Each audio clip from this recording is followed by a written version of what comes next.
10 கோரிக்கைகள் பற்றி நான் முன் வச்சிருக்கிறோம்னு சொன்னீங்க. அப்போ இந்த கோரிக்கைகளை எல்லாம் நாங்கள் அமல்படுத்துகிறோம் அவங்க சொன்ன வாக்குறுதியின் அடிப்படையில் தான் அதிமுகவோட கூட்டணியாங்கிறது ஒன்று. ரெண்டாவது, இந்த 10 கோரிக்கைகளில் பல கோரிக்கைகள் வந்து மத்திய அரசு செய்ய வேண்டியது, சில கோரிக்கைகள் மாநில அரசு செய்ய வேண்டியது. அதில் குறிப்பாக மது எடுத்துக்கிட்டிங்கன்னா இந்த ஆட்சி முடிகிறதுக்குள்ளே கம்ப்ளீட்டாக வந்து கொண்டு வருவோம்னு சொன்னாங்க. கிட்டத்தட்ட ஒரு பாதி ஆண்டுகள் அவங்க ஆட்சி காலம் முடிய போகுது. இது வரைக்கும் 2500 கிட்டத்தட்ட 7000 கடைகள் இருக்குது. 3500 கடைகள் மூடி இருக்கணும். இது வரைக்கும் மூடி இருக்கிறாங்களா? நீங்களே சொன்னீங்க 1000 கடைகள்லாம் மூடி இருக்கிறாங்க. அப்போது முழுமையாக வந்து பூரண மதுவிலக்குங்கிறது சாத்தியமா? இதில் பல கோரிக்கைகள் வந்து நல்ல கோரிக்கைகளாக இருந்தாலும் கூட நடைமுறையில் இதையெல்லாம் சாத்தியம்னு நீங்கள் நம்புறீங்களா? ஒன்று.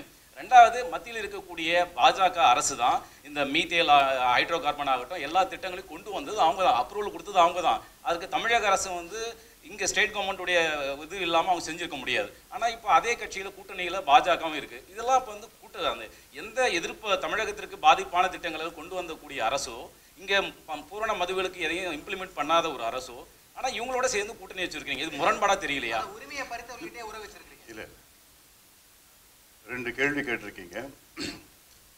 பூரண மதுவிலக்கு சம்பந்தமான ஒரு கேள்வி. இதுவரை நாங்கள் அதிமுகவுடன் இந்த ஆட்சியிலே நாங்கள் கூட்டணியில் இல்லை. வெளியிலிருந்து நாங்கள் போராடினோம். இப்பொழுது நாங்கள் அவரிடம் கூட்டணி வைத்திருக்கின்றோம். உள்ளிருந்து அவர்களை நாங்கள் வலியுறுத்தி தமிழ்நாட்டில் பூரண மதுவிலக்கை கொண்டு வருவோம். இது உறுதி. ஏனென்றால் இது அவருடைய தலைவர் மறைந்த முதலமைச்சர் ஜெயலலிதா அவர்களுடைய வாக்குறுதி. நிச்சயமாக அவருடைய வாக்குறுதி அதிமுக அரசு நிறைவேற்றும். அதை நிறைவேற்ற நாங்களும் அவங்களை வலியுறுத்தும். உள்ளிருந்து வலியுறுத்துவோம். வெளியிலிருந்து போராடுறது எப்படி, உள்ளிருந்து அவங்களை வலியுறுத்துறது எப்படி? ஒன்று கேள்வி. பாஜக பற்றி சொன்னீங்க.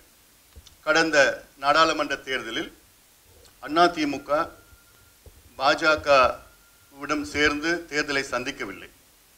பாஜகவை எதிர்த்து தேர்தலை சந்தித்தது அதிமுக. நாங்கள் அவரிடம் சேர்ந்து சந்தித்தோம், ஒரு எம்பி.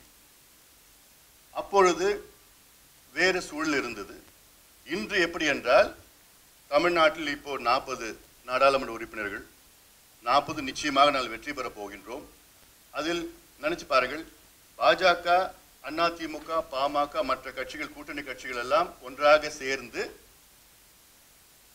வலியுறுத்தி தமிழ்நாட்டின் உரிமைகளை மீட்டெடுப்பது ஒன்று.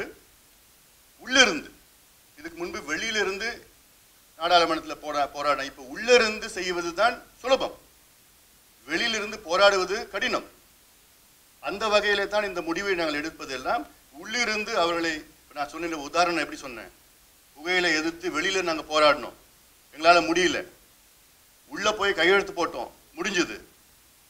அதே தான் இன்னைக்கும் நாங்கள் செய்ய போறோம். உள்ளிருந்து நாங்கள் இதெல்லாம் நாங்கள் செய்வோம். இது உறுதி. சில கோரிக்கைகள் வைத்திருக்கிறீர்கள். அந்த கோரிக்கைகள்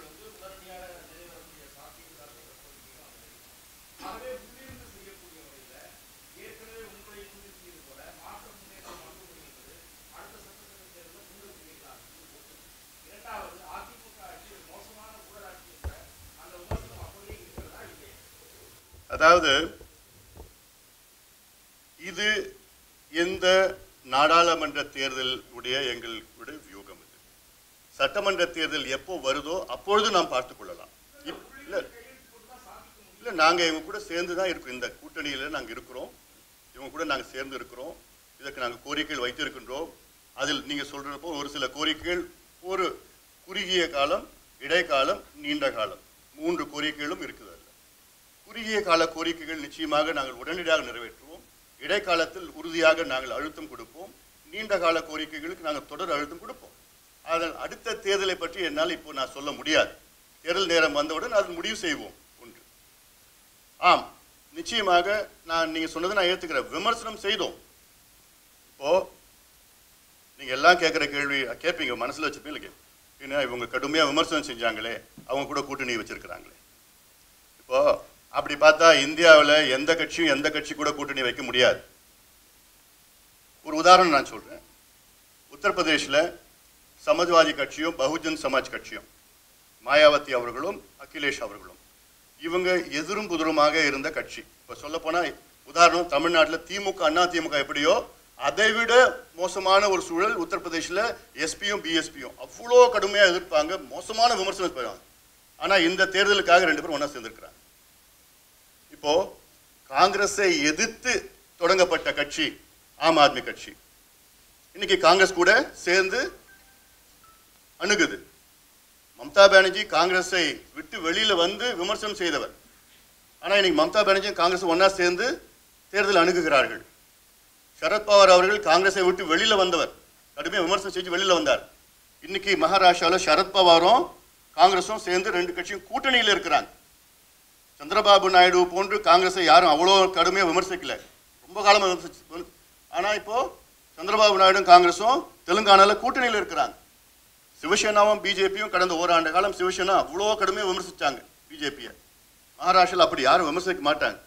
ஆனால் சிவசேனா பிஜேபியும் இன்னைக்கு கூட்டணியில் இருக்கிறாங்க, மகாராஷ்டிராவில் இருக்கிறாங்க. கர்நாடகாவில் ஜனதாதளும் காங்கிரஸும் எதிர்த்து போட்டிட்டாங்க தேர்தலில். ஆனால் அதுக்கு பிறகு ஒன்றா சேர்ந்துருக்கிறாங்க. இந்த நாடாளுமன்ற தேர்தலில் ஒன்றா சேர்ந்துருக்கிறாங்க. அதே போன்று தமிழ்நாட்டிலையும் எடுத்துக்கங்க. தமிழ்நாட்டிலையும் கடுமையாக விமர்சனம். திமுக செய்யாத விமர்சனமா காங்கிரஸை கடந்த காலத்தில் கடுமையாக இந்திரா காந்தி எப்படி விமர்சனம் செஞ்சாங்க திமுக? அப்போ நான் முடிக்கிறேமா வேணாமா? நீங்க அமைதியா கேட்கறேன்னா நான் பதில் சொல்றேன். நான் பதில் சொல்லி நான் பதில முடிச்சுட்டு நான் அமைதியா நான் கேட்க. ரொம்ப ஆவேசப்படுறீங்க. தண்ணி கொடுப்பா அவருக்கு, தண்ணி கொடுப்பா அவருக்கு. ரொம்ப டென்ஷனா இருக்கிறார். தண்ணி கொடு. நான் முடிச்சிடறேன். நான் முடிச்சுட்டு நான் பதில் நான் என்ன சொல்லிட்டேன் உங்ககிட்ட, அமைதியா கேட்கிற மாதிரி இருந்தாலும் நான் அமைதியா பதில் சொல்றேன். நிச்சயமா சொல்றேன். திமுக இந்திரா காந்தியை விமர்சனம் பண்ணாங்க, கடுமையா விமர்சனம் பண்ணாங்க. நெடுமாறன் அந்த அப்பதான் காப்பாத்தினார், அடிச்சாங்க, ரத்தம் ஒழிச்சு. அந்த ரத்தம் என்ன சொன்னாங்க, அதுல எப்படி ரத்தம் வந்தது சொன்னாங்க. என்ன விமர்சனம் பண்ணாங்க தெரியும் திமுக? சொல்லக்கூடாது, மாதவிடாய் அதனால ரத்தம் வருதுன்னு அப்படிலாம் விமர்சனம் பண்ணாங்க இந்திரா காந்தியை. இன்னைக்கு அவங்க கூட சேர்ந்திருக்காங்க. அப்படி கடந்த காலத்தில் நம்ம பார்த்தீங்கன்னா தந்தை பெரியார் அவர்கள் காங்கிரஸை கடுமையாக எதிர்த்து தான் அவர்களை இயக்கத்தை தொடங்கினார்கள். பிறகு காங்கிரஸுக்கு ஆதரவு கொடுத்தார்.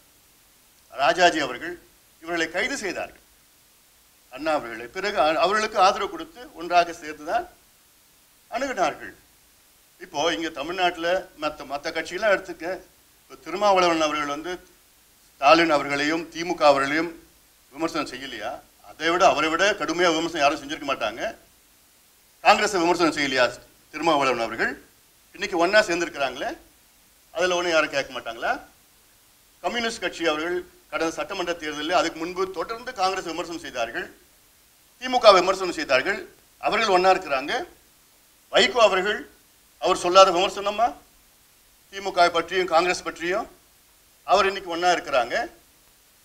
அப்போ கேரளாவிலையும் கம்யூனிஸ்டும் காங்கிரஸும் எதிரும் புறமா இருக்காங்க, இங்கே ஒன்னா இருக்கிறாங்க.